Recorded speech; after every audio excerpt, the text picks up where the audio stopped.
sir. Yeah.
Right. It does. Hi. There you Is are. that it? Yeah, you're in. Okay. Right. Just say good morning. Good Hi. afternoon. All right. I'm well. Do it. Okay. Yeah, I find difficult to get in sometimes. My daughter does it for me. Yeah. It's supposed to work magically, but you're not the only one. Oh. How are you? All right? I'm very well. Yeah, we've just had a council meeting, Oh. so it's 2 meetings a day. Oh.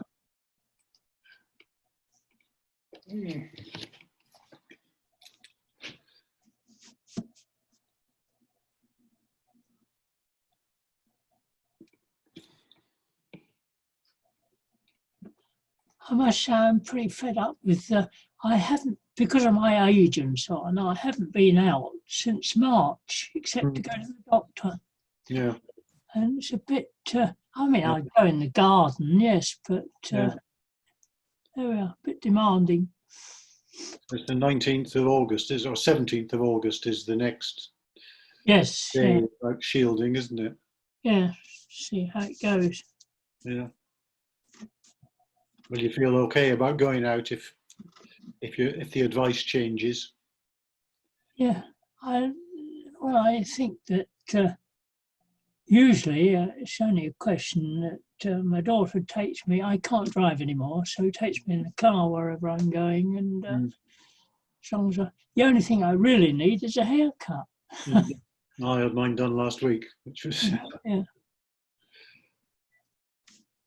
I was a bit nervous about that because Did you have to wear a mask while they were doing it? I wore a mask. The barber had a transparent Oh yes, shield, yeah. but didn't wear a mask. I do know that some barbers do wear masks as well. Yes. But it's the combination of me in a mask and him with a shield, and most of the work that he does, he's standing behind or to the side. Yes. So there's very little where we're face to face. So Yes. Fair enough. it felt okay. Well, there's no doubt I'll have to go back shortly. Never mind. Hello, Rodney. Hi, good to see you. Okay. You got through all your people from yesterday? I've got about half to go. Oh, Barry, I've been ringing the members of Probus round because unfortunately we're not meeting by Zoom. Mm. So just keeping in touch. I've got 2 out of 3 bars on conference, but I've got a full set on meetings. Sorry, was that to me? I didn't catch that. Now, what's happening, I think, is that Palm Deep, Nick and Bob are at the hotel trying a dummy run of a Zoom meeting, but with some action as if we were having lunch. Oh, right. So Nick and Palm Deep were at council, but at the hotel. And we discovered some things that need sorting out, like the fact having 2 microphones or 2 devices close to each other was a bit of a problem. Oh, yeah. One picked the other up. Mhm. So, but that's the whole point of having a practice run. Yeah. But Bob's doing it very, very properly, I see, with his Rotary tie on. Oh, It's my default position.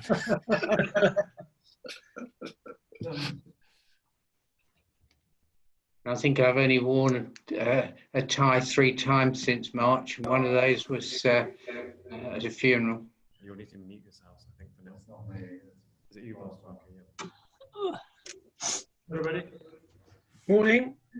good morning. Ah, good to see the chair.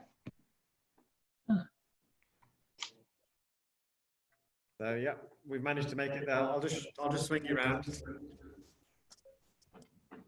So we've got, where are you, Bob? There's Bob. And we've got Nick. That's good spacing. Yeah, and then we've also got the screen set up and put it on there. So as Barry was saying, it's really much just to see how we feel we can manage going forward.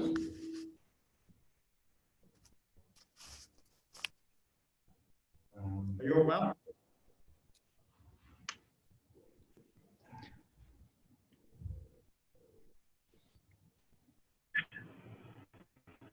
Heard of him.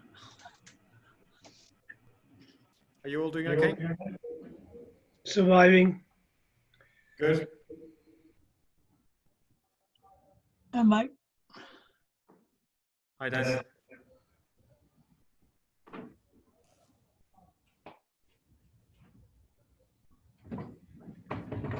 Is it still the same? Oh, meetings, which is great.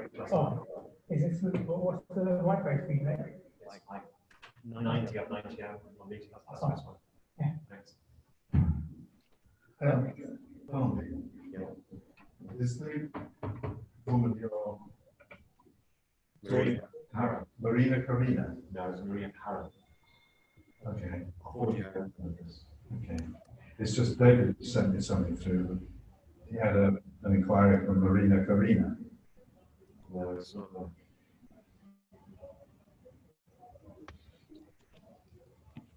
Audio back in September.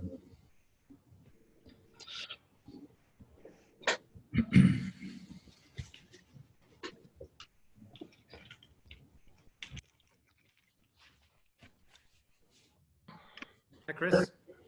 Hi, everybody. Hello. Afternoon, everyone. Good morning, good afternoon. Good afternoon.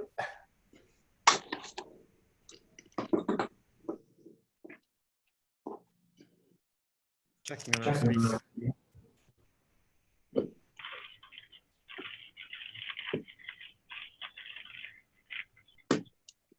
Nice to see the President in the presidential Rotary chair. Right.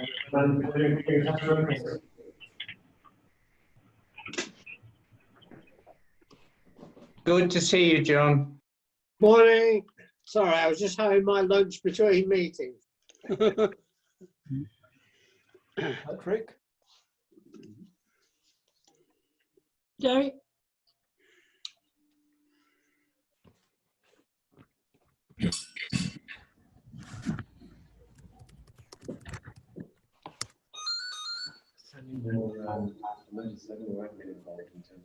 you're getting all there. Now they will have you set up, they're going to need to just Hang on. manage that stuff as well. I must say that Bob's the smartest one here.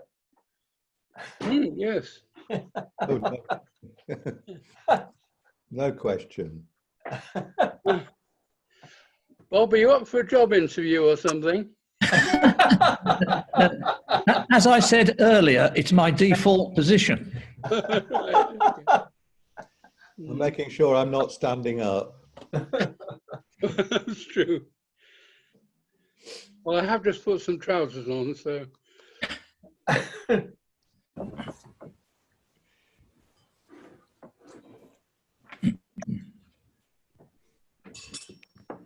What are you having for lunch, John?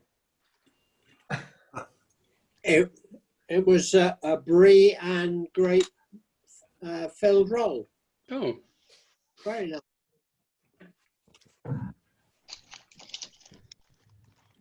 I'm having difficulty cutting up my Chateaubriand, actually.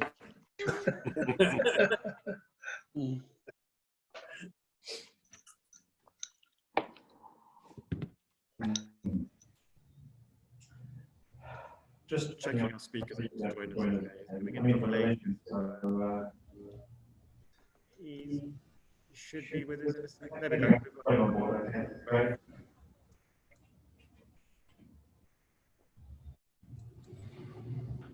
Welcome, Reese. Hello. Hi, Reese. Hi. Can you Yes. see and hear me okay? Great. Hi everyone. How are things in Malaysia? Yeah, it's good. It's 8 p.m. now. It's been a hot day, as are most days. So it's good, yeah. Great.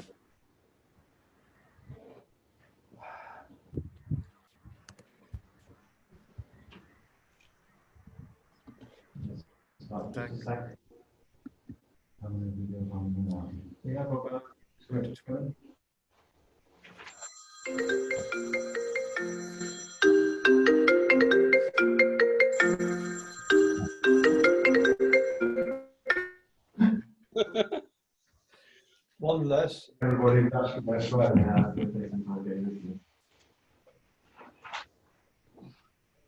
Aren't you hot in that suit, Bob? No, not at all. It's all in the mind, of course. If you feel cool, you are cool. Bob's always cool. Mr. President, is that the president's chair behind you? Have you got a Zoom image of it or something? Who are you talking to, Patrick? Talking to our lovely president. Can't Just see him. recognise the president's chair there. I'm saying, are you sitting in the chair, or is it? Have you put a Zoom image on the back of your picture? Believe it or not, it's a real chair. Right. Yeah. We're doing a dry run at the hotel today. Can't hear very clearly. Oh, really? Is that any better? Not particularly. But keep going. You've got Okay, enough. I'll try and speak. I'll try and raise my voice a bit. We might need to mute Bob and Nick. Sorry, Bob. Right, I'll try and find I'm it. just going to wait for Bob to mute himself. Yes, I think maybe there's some feedback from the other computers. We're just trying to. Well, that's one of the issues we wanted to. That's good. I can hear you clearly now. Yes. So the issue was feedback from other devices in the room. So one thing I've learned from today's test run in the hotel is that we can only have really one device operating. Otherwise, we're going to get lots of feedback and issues. But thanks for that. I'm glad it's working okay. But to your point, Patrick, this is the chair, and we are. You're in the hotel, yeah. We're in the hotel. We're doing a dry run. So there's three of us. There's me, Nick, and Bob. Okay, right. Live in the room. I'll tell you what. I'll even. Oh gosh, yes. Yeah.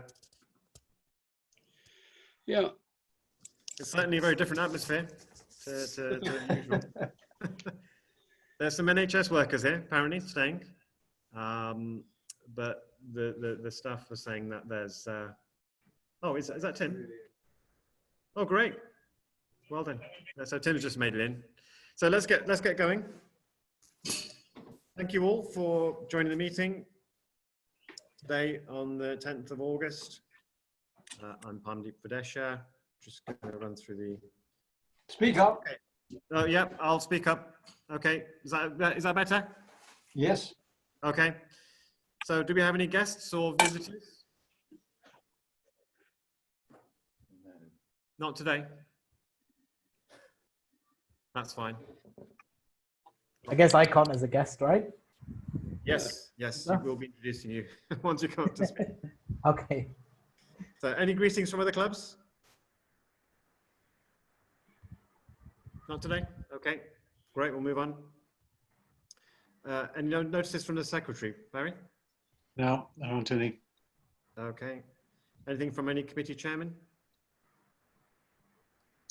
No. None today? Okay, great, that's quick. So I'll move on to the speaker if that's okay. We have Rhys Woodfield. Rhys grew up in London, and I've known him since around maybe 2009, maybe something like that. It's been quite a long time I've known him and his now wife. And they have a very interesting story to tell. They moved to Malaysia as a young couple.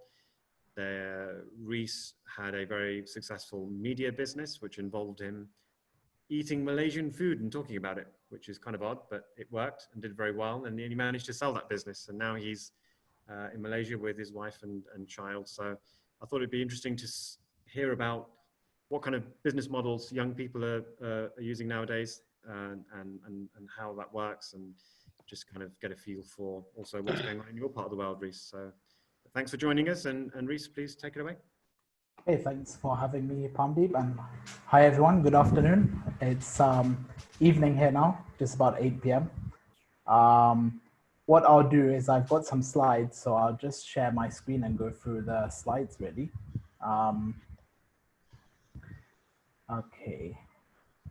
Okay, it's saying I can't share my screen, my screen. Yeah, Rhys, if you carry on talking, I'll just fix that in the background. Okay, great. Okay, so what I'm just going to be going through today is just, I guess, talking a little bit about my experience and my journey from, when I first met Parmdeep was, around 2009. We actually worked together for a few years in Leicester. So I lived in Leicester for 2 years, 2011 to 2013.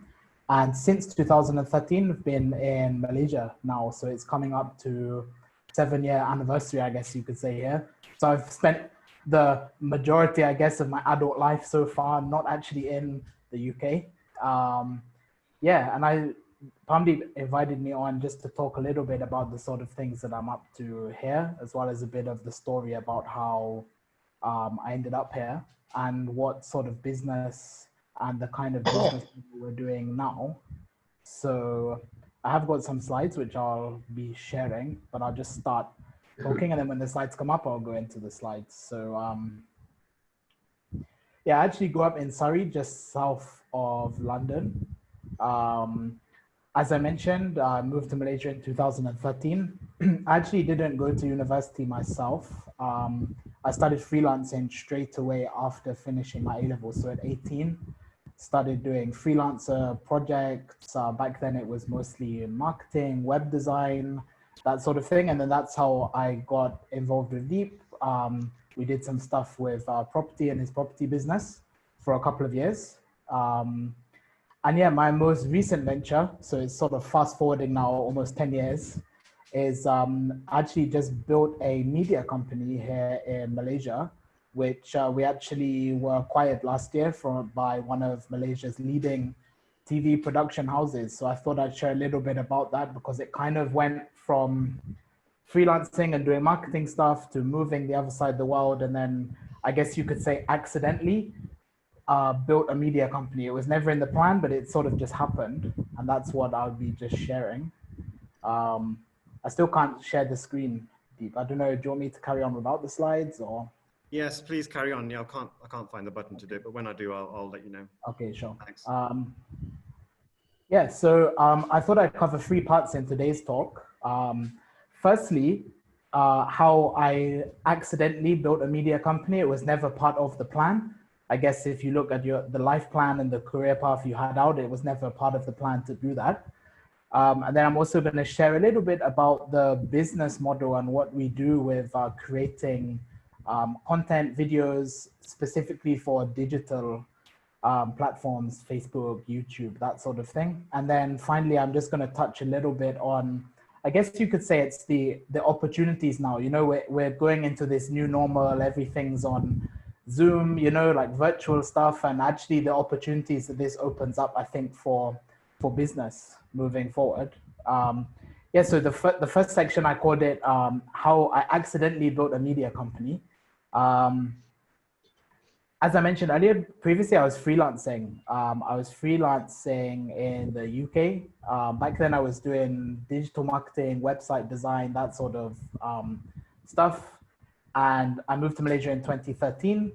At that point in time, the work that I was doing with freelance was you could do it anywhere in the world. As long as you had an internet connection, you could log into your emails, you could build your websites and stuff. You could do it anywhere. And at that point, my then fiance, now wife, we both decided, hey, let's go to Southeast Asia and try and live out there for a bit. So we ended up settling in Malaysia.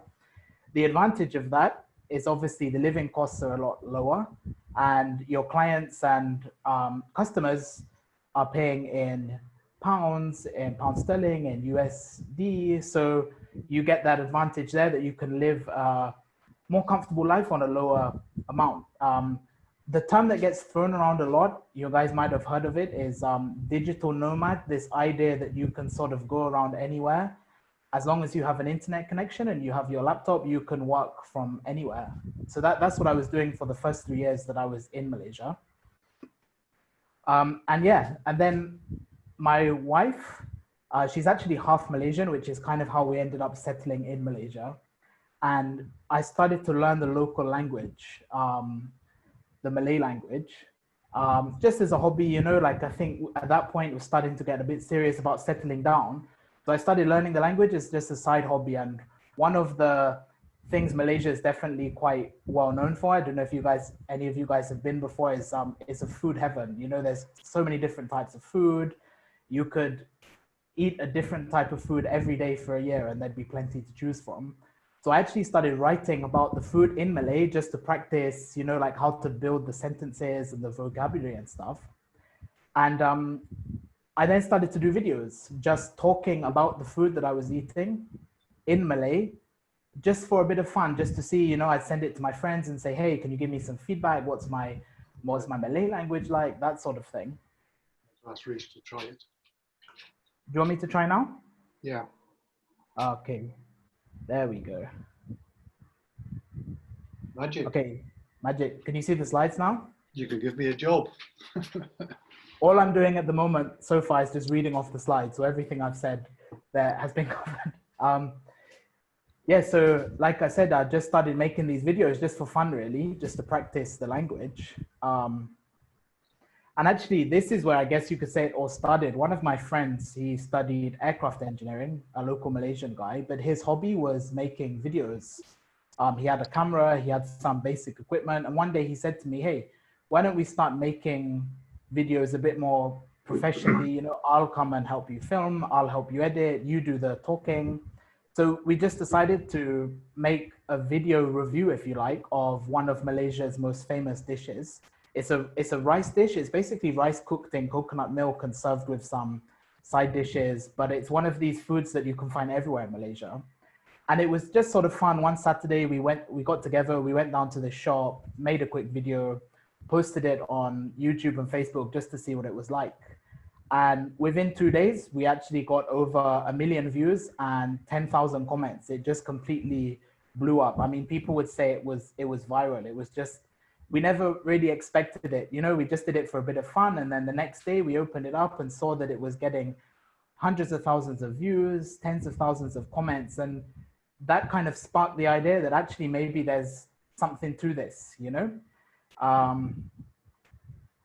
I actually put a little bit of the video here if you can all see. It's quite embarrassing for me to share it because this was a few years ago when I first started, but Palmdeep asked me to put in a bit of videos for you guys to see. So I'm just going to play a little bit now. I don't know if you'll be able to hear it there, but we'll try and see. Saya dah belajar banyak pasal cara dia buat nasi lemak ni, dan lagi pun apa dia buat untuk bagi nasi lemak ni rasa unik. Tapi saya belum makan. Supaya saya nak makan, bagi dia test rasa dia macam mana. I don't know if you guys heard it, but basically I'm talking in Malay, but it was a very simple video. Sit down, have the plate of food in front and just eat and talk about it. Nothing fancy. Yeah, and it just completely blew up. I think what made it so popular here was the combination of the white British guy speaking Malay and eating a traditional food. It just seemed to be the right combination that just blew up. And from there, we actually made around 25 more videos over the next 6 months, and the views just kept going up. And this is where it started to turn from just a hobby on the weekend into a bit more of a business, because we started to have brands and companies come to us and say, how can we get our products? How can we work with you to promote our stuff in these videos? Yeah, so after about a year of doing that, we actually started doing it full time. So we hired a full-time videographer. We had a full-time editor who would edit the videos. And throughout 2018, we produced 80 videos with a total of 28 million views throughout the year. And this is where we started working with brands. So local companies, international companies would partner up with us, and we'd create a video together to help promote their product or their service. In exchange, they would obviously give us funds that meant we could produce more videos, we could hire more people to create more videos, and it blew up from there really, and then it became a full-time career, if you like. So I had to stop the freelancing, I focused on this full-time.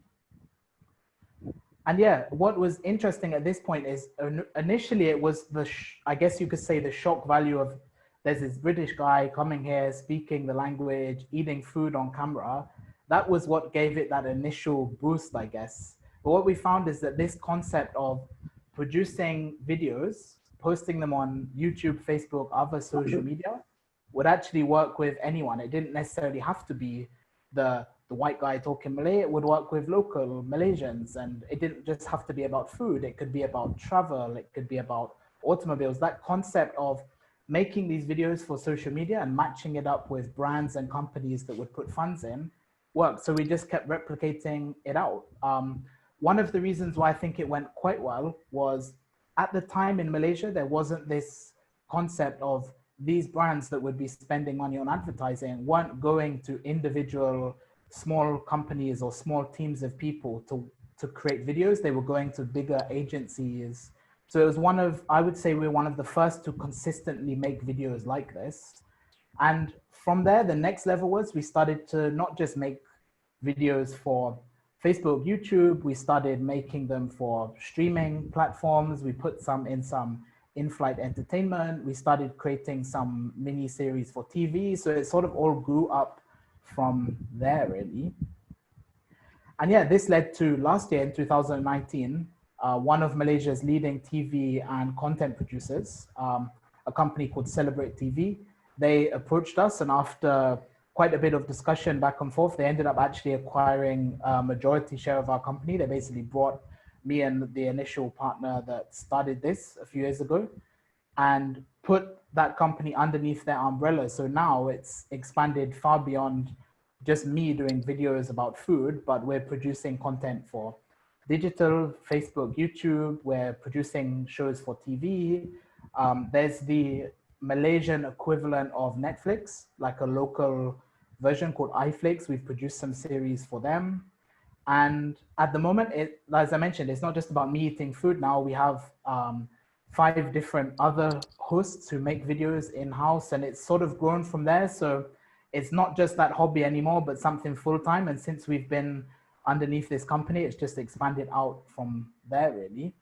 And this leads me into the next part that I was going to share, which was a bit more about the business model of creating this digital content. How exactly do we monetize it, and where does the money come in from this type of video? And it's actually interesting because we have been using since last year 3 different revenue streams for all the videos we create. So we're not just making money from the client that's spending money on producing the video, but there's actually another 2 ways that we can generate income from these videos. The first one, which I guess you could say is the typical one, this is how it started, where brands and companies will basically come to us and they'll say, we want our product on our brand in your video and we will pay for this. The interesting thing is, like I mentioned, we were quite early on doing this in Malaysia, that it doesn't necessarily have to be a food related company. So whilst we're creating content about food, we're making videos about food, we actually partnered this up with some brands that don't have anything to do with food. An example would be last year, we did one with Bridgestone tires. The concept was we were traveling around Malaysia in a car to find food. On the way, we would use their tire and we would just talk a little bit about how the tire was on the journey. So it was it didn't really disturb the video itself, but for the brand, it was a big advantage because they're now getting the views that we would be getting. So that's the first way that we monetize it. The second way is through in-stream advertising. So I'm sure if you guys have watched videos on YouTube and Facebook, you know, sometimes before, during, and after the video, a little advert will pop up and you'll either have to watch it or you'll skip it, maybe watch it for a few seconds. So the second way that we monetize that content is when we put these videos onto our YouTube and onto our Facebook, we automatically get this access to this in-stream advertising where we don't have to deal with the companies. We don't have to do any work for it. The platform itself, be it YouTube or Facebook, will put those ads in automatically and they'll pay us a small percentage of the revenue they get for every view. So the more views you get, the more revenue you get here. It is only a couple of pence per view, but when you're dealing in hundreds of thousands, millions of views, it does add up, and it's quite a hands-off approach because we don't need to do anything extra for this revenue stream.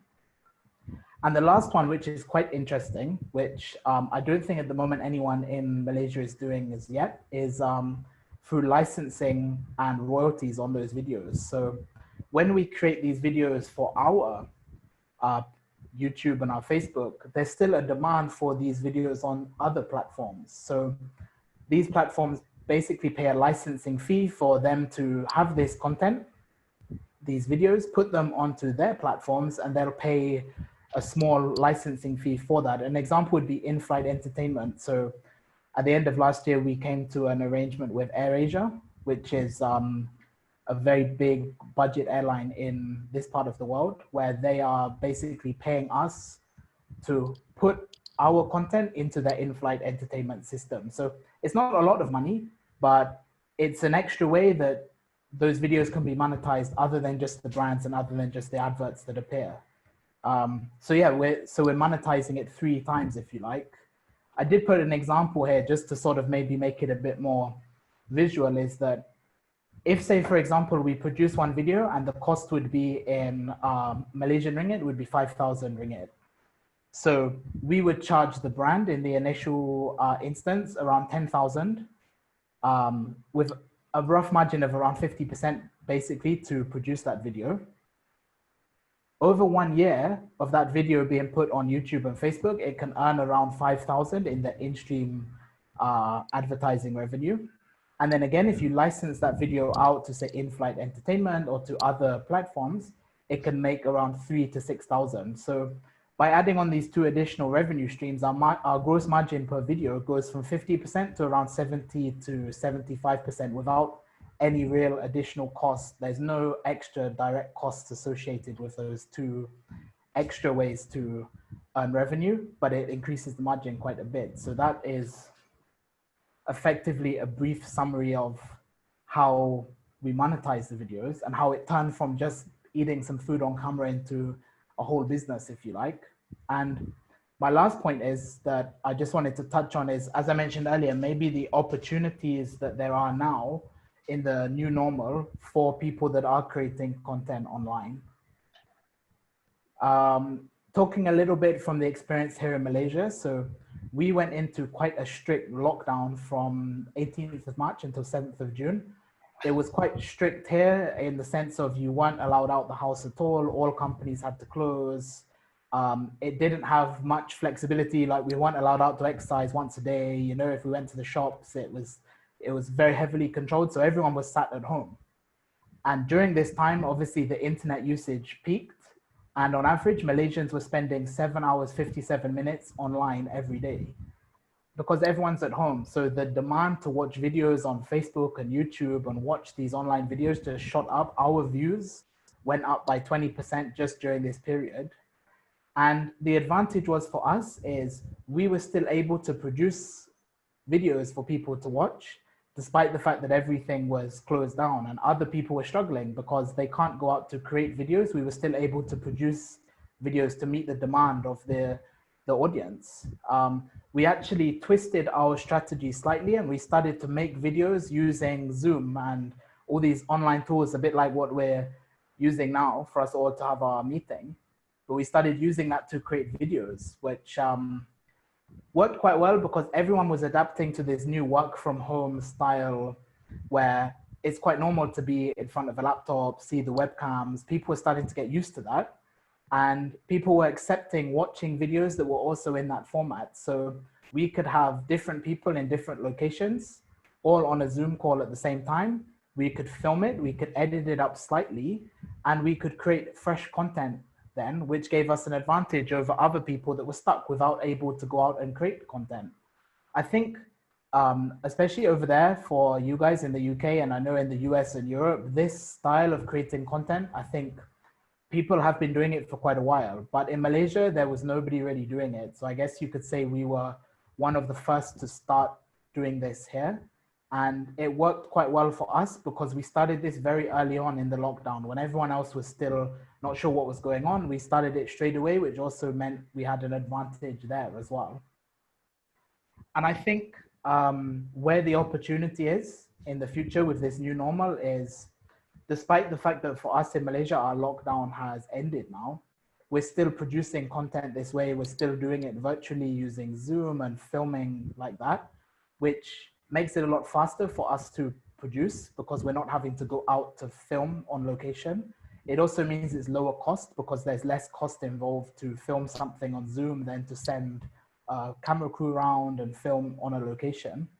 And nowadays, there's so many different tools you can use. You can edit videos online. You can do everything you would need to do online. You don't need a physical location to do it. And I would say this is for us from our business point of view is the new normal is how do we adapt? How do we find that strategy to still continue producing, still continue earning revenue as a company, but trying to see the opportunity and the disadvantage. And I think that was probably one lesson, I guess, that we learned there is that the global situation right now is something, you know, people use the word unprecedented a lot, like no one would have thought it would happen. I think it shocked a lot of people, but there is still an opportunity there to meet the demand because the demand for watching videos has gone up and there's still a way we can do it. And it's about that improvising, adapting, seeing what sort of technologies and how the world is and using that to our advantage as well. I did actually start the talk with a slide where I wrote a little bit of Malay, but obviously with the screen sharing, so I'll just use my end slide, which I wrote, which is Habis Sudah, which basically means the end. I will just share the first one because basically I chose the title of, in Malay, it's Jauh Perjalanan, Luas Pemandangan, which basically means a distant journey with incredible views. It's sort of a local idiom for when you go on a journey and as you go along, there's all different paths in the road and different ways you end up, but overall it ends up as quite an incredible view, which I think would sum up quite nicely my experience in Malaysia. It has been quite a distant journey. It's gone to the other side of the world and it's been quite interesting. I've seen a lot of stuff and yeah, I think that's pretty much it from my slides and stuff that I wanted to share. I hope it's been okay. I hope I haven't gone over my time or said anything inappropriate, but yeah, that was it from my side. That's been fantastic. Thank you, Reese. And it's really nice to hear from a successful young person. I don't think we get to hear from them enough. So it's really good to see. And you're not even 30 yet, are you? No, I was turned 28 this year. So it's still very much a spring chicken. So thanks for sharing. And you know, it's really good to see how young people can earn a living and doing all these interesting new things. So Do we have any questions from members? If you do, please unmute yourself and go ahead. I was fascinated by that talk from Reese. What I was interested, when you produced your first video and posted it on YouTube, how was it picked up? Was it just through people casually roaming YouTube that will pick it up, or is there some other way in which you got it off the ground? It's a good question. It actually, for the first video we did, it got picked up on Facebook first. I think because Facebook has the built-in option for sharing and people would comment underneath and they would tag their friends. It picked up on Facebook first, and that was where it sort of saw its initial boost. The first video itself was actually quite slow on YouTube. If you just look at it as YouTube, it definitely didn't pick up the same rate as Facebook because it didn't have that natural shareability. But after, I think it was after around 3 months, it did manage to catch up. When people started to look into it more, it started to get that benefit of appearing in the search and stuff. But the initial boost was definitely at Facebook. Thanks. Welcome. Anybody else like to ask a question? Yes, I would. Yeah, you'd like to unmute yourself?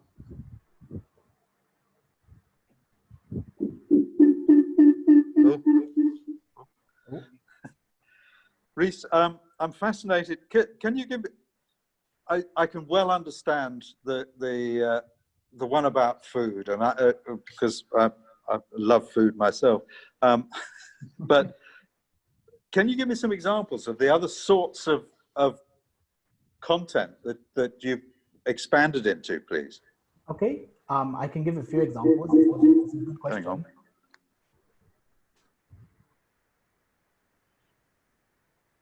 So one of the things we did was, once we had a good audience for food, is we started branching out into topics that were still related in some ways to food, but not just food itself. For example, we did some cooking shows, which still has the food, but the content itself was more to the cooking process itself. So it still had that connection where the audience would still have a shared interest.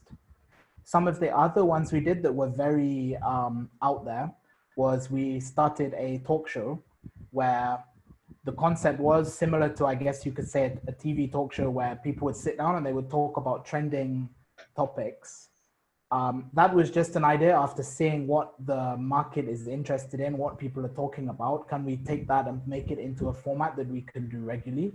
So that one was quite slow to take off because it didn't have any connection with the food itself. So it's almost like we had to start back at zero, but we already had we had a platform, we had the equipment, we had the team, that it was definitely quicker because we didn't have to go through the learning process as quick, but we did have to build a audience from scratch.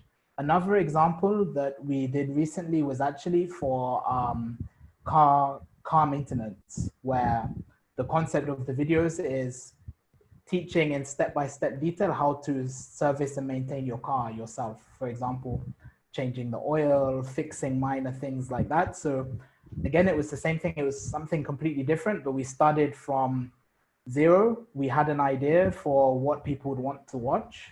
We did our research to find there was enough demand for this, and we had the equipment, we had the team. So we sat down and started to create that content.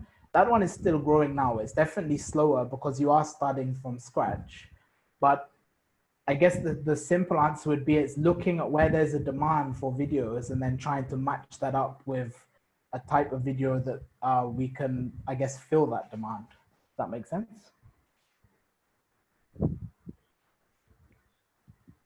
I come in. Reese, that's fascinating. Do you actually work from a single base? And where is this, in KL or whatever? Or can you run the system from anywhere in the world, wherever you're traveling? Okay, that's a good question. So when we first started, it was just home-based. It was just me and this friend. We were just doing it in our spare time. The first year when we went full-time, we actually did get an office space just outside of KL. So the rent is a little bit cheaper. It wasn't, the office was just really a place where to store equipment if we want to go and work. So that became the base, if you like, from there. we do have a studio there, so we set up a mini studio in the office for filming some sorts of videos. But I would say one thing we learned during the lockdown is actually you can do it anywhere, because nowadays, especially with the technology on phones and stuff, is actually you can produce reasonably good quality videos just on your phone. And with the internet being quite fast, 4G here, especially in KL and the surrounding areas, is very fast. You can upload those videos where you could send to an editor who could also be based at home. So I think we were based on a physical base, but then since the lockdown and everyone had to work from home, we've now sort of gone out from that to the point of we don't need that physical base anymore to continue running. I hope that answers the question. Yes, very much. We've got time to squeeze one more in if anybody has one. I suppose I'd like to ask one. It's been interesting to see that the power has shifted from what was in my day, maybe 5 channels, to now the social media networks and you guys as content creators. And I wanted to kind of understand a bit about that kind of interplay between you versus you dealing with these social media platforms. Is that quite a collaborative partnership, or are they trying to get as much money out of you as they can? I mean, how does that work? I think it's definitely a good question. And this was one of the experiences we went through when we first started this in 2018, when we did full time. The power, especially in terms of advertising, was more towards the agencies, the bigger media, you know, because these companies would go in and they would spend on, you know, TV and radio. They would go there. They wouldn't necessarily come to the content creators. And one of the things that worked quite well for us is as we started to match up our content, where we would go to the brands ourselves and pitch our services, we would try to build a relationship with them, is you then start to open up the opportunity of actually these brands are not tied into, say, the marketing agencies or the big media.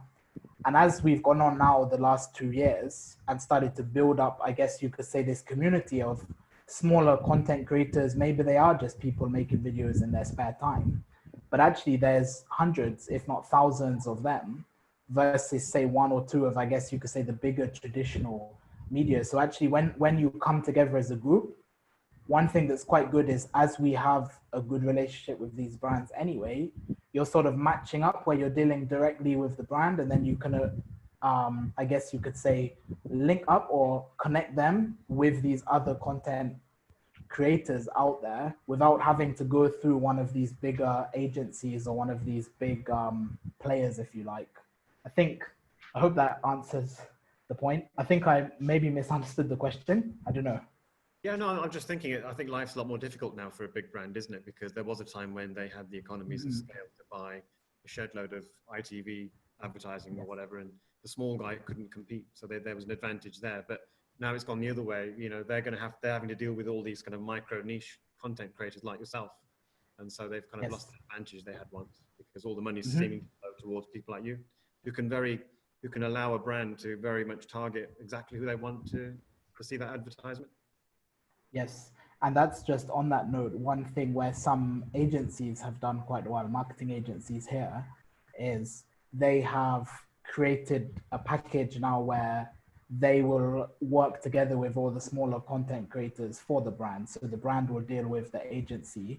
They'll still deal with one person, which obviously they would rather than have to deal with, say, 100 smaller content creators. Some agencies are doing very well there because they're connecting up that new demand with these brands. However, some are struggling, especially ones that rely on traditional media. I mean, for example, in Malaysia itself now, TV and radio advertising rates have just completely dropped because these companies aren't spending there anymore. You know, so now what's happening is this media such as TV and radio that was previously very exclusive and very expensive, now you're finding small businesses and, you know, small restaurants that previously would never be able to afford to advertise on TV are getting prime time advertising slots because the cost has just dropped completely. That's great. Thank you very much. Thanks for sharing. Attendance today, we've got 18 members have made it on today, and it's been great to have you on, Rhys, and perhaps you can join us on some future meetings online. It'd be good to have you back. Have you looked into Rotary over in Malaysia? Do they have any groups near you? Perhaps you should consider it.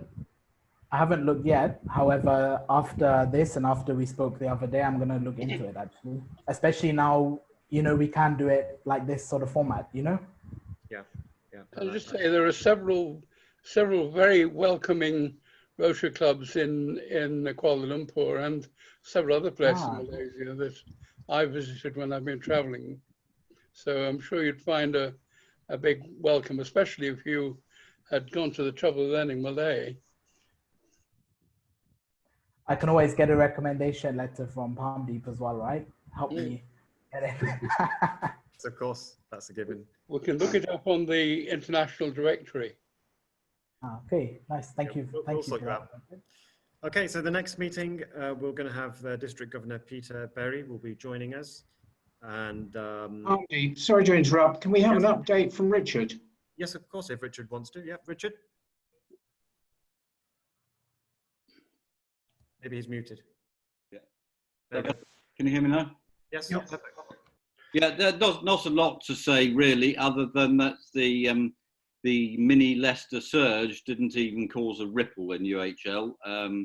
As Friday was working, I think in the last 2 weeks there have been 2 mortalities, and I think there are now something like 15 or 16 inpatients left with COVID. So you can interpret that either way, really. You could say that the rapid, decisive action by the government in shutting Leicester down immediately stops anything going into hospital, or you could say that the whole thing was a complete waste of time. You pay your money, takes your choice.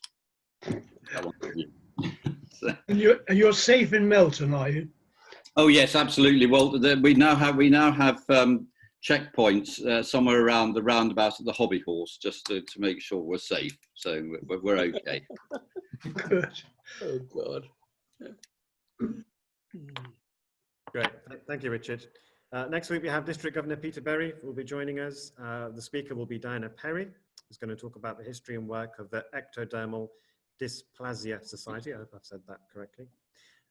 After lunch, I'll be sticking around. So please, if you have any questions or even just to give us some feedback on this potential new format that we're considering to have a hybrid sort of online, offline meeting method, then please stick around and let me know what you think. So this meeting stands adjourned, and I look forward to seeing you all next week. Thank you. See you all. Reese, I have a question for you. Yes. You have lots of fans, right? I mean, how do you deal with that? Because I notice there's like hundreds of people comment on your videos. So is that something you have to? Do you actually reply to them all, or what? I do try to reply to them all because I think I have the thought that I guess without these fans, without these people that watch and support the stuff that I do, I wouldn't have a business there, if you like. So it does sometimes, for example, I'd say every time that me and Sarah go out, we go to the shops or we take Leo out, people will come up and recognize because they've seen your videos before. But I actually think it's a good thing. You know, I think you can't look at it in a bad way because, like I said, without these people, you wouldn't have a business. You wouldn't have anyone there. So you sort of have to, you learn to live with it. And it's nice. It really is nice, especially when, you know, one thing that a lot of people come up to me is younger people who say they watch the stuff that we do on YouTube and they're inspired to become a YouTuber or create content themselves. So that's nice to hear because then you realize you're making a difference for some people. Yeah, oh, that's great. Well done. And what's your plan going forward? What do you plan to do now? So the plan moving forward is we're going to carry on with this new style of content, producing that content. One of the big things we're on now is actually taking our existing content. So over the last few years, we've got, you know, hundreds of videos and actually reselling that content in a different format. So one of the companies we're talking to now is basically MediaCorp in Singapore. They basically do the TV and radio mainstream media in Singapore. We're in discussions of them basically purchasing a license for our videos, but re-edited into a TV show format, so a half an hour slot. So that's another way we're looking at the content we already have. We've already gone out and filmed. How can we monetize that rather than it just sitting there? Which again is making use of that asset, because I would say all the IP and all the content we have there is an asset that's just sitting there. We should take advantage of that. Look at Disney. I mean, Disney's just launched their Disney Plus, is it? And so from their point of view, they're just taking material they've already got.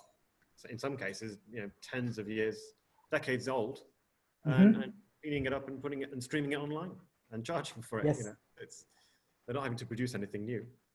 And that's I guess the bonus of it is all the content we produce, we own the IP.